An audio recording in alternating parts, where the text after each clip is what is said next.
சிநேகன் மற்றும் கன்னிகா இவர்களினுடைய தம்பதிக்கு இரட்டை குழந்தைகள் பிறந்தது அப்படின்றது நம்ம எல்லாருக்குமே தெரியும்.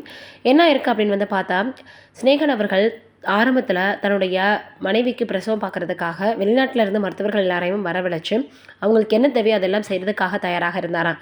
ஏன்னா இரட்டை குழந்தைகள் அப்படின்றதுனால ரொம்பவே பயமாக இருந்திருக்கு அப்படின்னு சில முன்னேற்பாடுகளை செய்யலாம் அப்படின்னு சொல்லியிருக்கிறாரு. அதற்கு மருத்துவர்கள் என்ன சொல்லியிருக்காங்கன்னா, உங்களுக்கு தான் இது புதுசு, ஆனால் எங்களுக்கு இது புதுசு கிடையாது, எத்தனையோ பேரை நாங்கள் பார்த்துருக்குறோம், நீங்கள் பயப்படுற அளவுக்கு இதில் ஒன்றுமே கிடையாது அப்படின்னு சொல்லி அவங்கள வந்து பார்த்திங்கன்னா மனதார ரொம்பவே திடப்படுத்தியிருக்காங்க. அதற்கப்புறமாக தான் மருத்துவமனையில் அனுமதிச்சு அவங்களுக்கு இரட்டை குழந்தைகள் பிறந்தது. நீண்ட ஆண்டுகளுக்கு பிறகு நீண்ட காலம் கழித்து அவங்களுக்கு அந்த குழந்தை பிறந்தது மிகப்பெரிய அளவில் அவங்களுக்கு மகிழ்ச்சி ஏற்படுத்தியிருந்தது. அதோடு மட்டும் இல்லாமல் எத்தனையோ பேர் எங்களை எவ்வளோ விதமாக பேசியிருந்தாங்க. ஆனால் அதையெல்லாம் வந்து ரொம்பவே முறியடிக்கக்கூடிய வகையில் இந்த மாதிரியாக எங்களுக்கு இரட்டை குழந்தைகள் பிறந்திருக்கு அப்படின்னு ரொம்பவே மகிழ்ச்சியோட சமூக வலைதளங்களில் இருவருமே பகிர்ந்திருந்தாங்க. அதுலேயும் ட்வின்ஸ் அப்படின்றது எல்லோருக்குமே மிகப்பெரிய அளவில் மகிழ்ச்சியும் அதிர்ச்சியும் ஏற்படுத்தியிருந்தது. தொடர்ந்து எல்லாருமே அவங்களுக்கு வாழ்த்துக்கள் தெரிவித்து வந்துட்டு இருந்தாங்க. அதோடு மட்டும் இல்லாமல் அவங்களுக்கு நிறைய சர்ப்ரைஸ்லாம் வந்து சிநேகன் அவர்கள் தன்னுடைய மனைவிக்கு கொடுத்துருந்தாருன்னு கூட அவங்க சமீபத்தில் கொடுத்த பேட்டியில் சொல்லியிருந்தாங்க.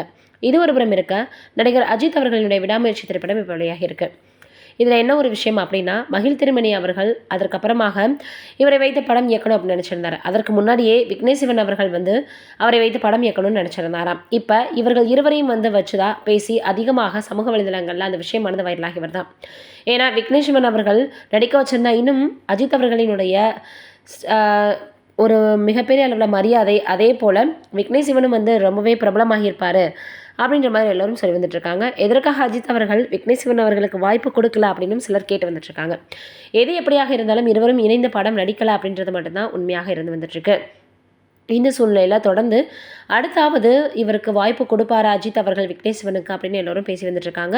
நடக்குமா இல்லையா அப்படின்றத நம்ம வெயிட் பண்ணி தான் பார்க்கணும். நீங்கள் என்ன நினைக்கிறீங்க இது போன்ற விஷயங்களை பற்றி அப்படின்றத மறக்காமல் கமெண்ட்டில் சொல்லுங்கள்.